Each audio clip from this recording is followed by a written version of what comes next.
السلام عليكم، معكم عبد الرحمن. قد رجعت فيديو جديد. فيديو النهارده هنتكلم عن النوت 20 والنوت 20 الترا الجديد، لسه نازلين بقى وكده والناس كلها بتتكلم عليهم. ودلوقتي طبعا انا عايسف جدا، بقالي اسبوعين كده ما بنزلش. طبعا مش عارفين انا ما نزلتش ليه. فطبعا عشان ما بتتابعونيش على انستجرام ولا اي حاجه من اللي انا بقولها دي، فتابعني على انستجرام والكلام ده وهتعرفني. عايزين قبل ما نبدا الفيديو ده يوصل ل 300 لايك، ماشي؟ عشان نعمل لكم فيديوهات جامده تاني، ماشي؟ في ال 300 لايك عشان تحمسوني. هنتكلم النهارده عن بقى النوت 20 والنوت 20 الترا. بسرعه بقى، يلا نبدا.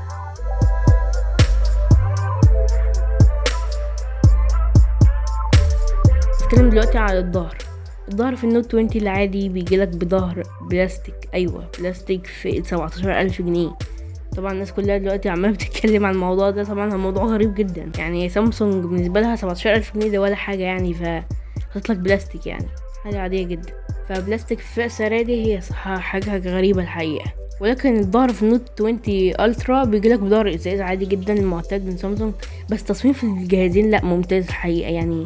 لا، تصميم فيه شكل لطيف كده، كاميرات في الجنب بمربع طويل كده، وعليه 4 كاميرات في النوت 20 الترا و3 كاميرات في النوت 20 العادي. فهو تصميم متواضع جدا وحلو. نتكلم بقى على الشاشة في النوت 20.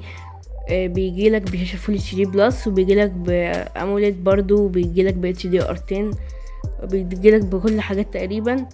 بس الشاشة بتاعته 60 هرتز عادي جدا. لكن بقى الشاشة الفرق ما بينه وبين بقى النوت 20 الترا بيجيلك بشاشة 120 هرتز. فطبعا 120 هرتز كويس جدا بقى، معظم الموبايلات كده. بس برضو يعني التاني ما فيهوش 120 هرتز، بس هو برضو سعره عالي، بس مش عارف ليه مش فيهوش. حجم الشاشة في النوت 20 العادي 6.7 انش. النوت 20 الترا بقى بيجيلك ب 6.9 انش. طبعا فرق حجم الشاشة كبير برضو، بس هو برضو طبعا لازم يبقى فيه فرق ما بين الجهازين. فالشاشة طبعا فيها كل حاجة تقريبا في النوت 20 الترا، حاجة ممتازة. هول بانش طبعا اللي في النص. المعالج 865 بلس في الموبايلين، او اكسينوس 990. فطبعا اقوى معالجات تقريبا حاليا. الاكسينوس 990 اقل شوية من السناب دراجون، بس معالجات جبارة حقيقة. شوف بقى الفرق اللي بعده تاني. النوت 20 العادي بيجيلك ب 8 رام مع 128.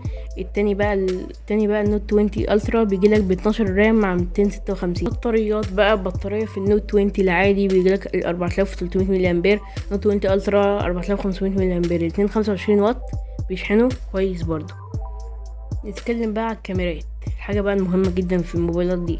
الكاميرا بقى في النوت 20 العادي بيجيلك بكاميرا اساسية طبعا لما بيجوا 3 كاميرات مش 4 زي التاني، زي الالترا بيجيب 3.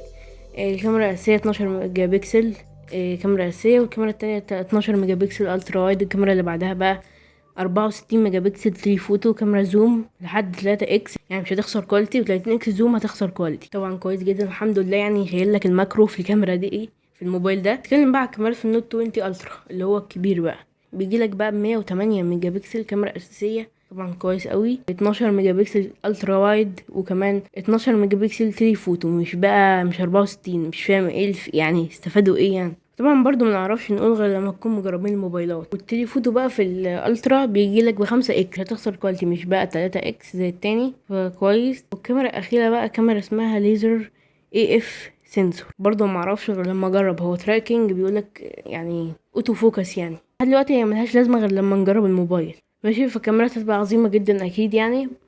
لو جربت الموبايل هقول لكم طبعا، هعمل لكم حته ريفيو جامد. تقريبا كده قلنا على معظم الحاجات في الموبايل. ان بيجي لك بكاميرات ممتازه جدا وبتصميم الصراحه متواضع. بس البلاستيك فئه سعريه بتاعت $1000 دي لا صعبه شويه. لا، الجهازين كويسين جدا.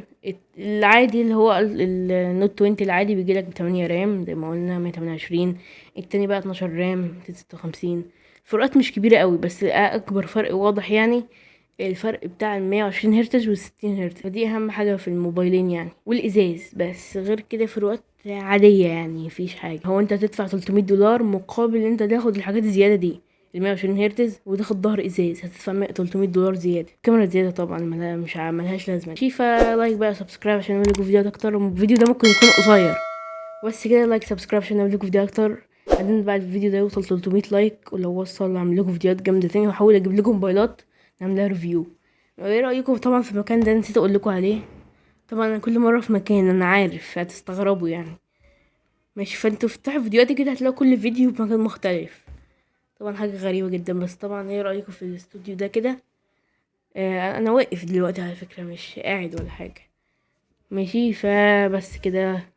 سبسكرايب، لايك، الكلام ده، لينكات حسابات تحت في الديسكريبشن، تابعوني عليها عشان هتعرفوا مثلا لو ما نزلتش فيديو، هتعرفوا ميعاد الفيديوهات. هتلاقوا ستوريهات كتير قوي، صور، حاجات كتير يعني، في تفاعل هناك. ماشي، يلا اشوفكم فيديو جاي. سلام.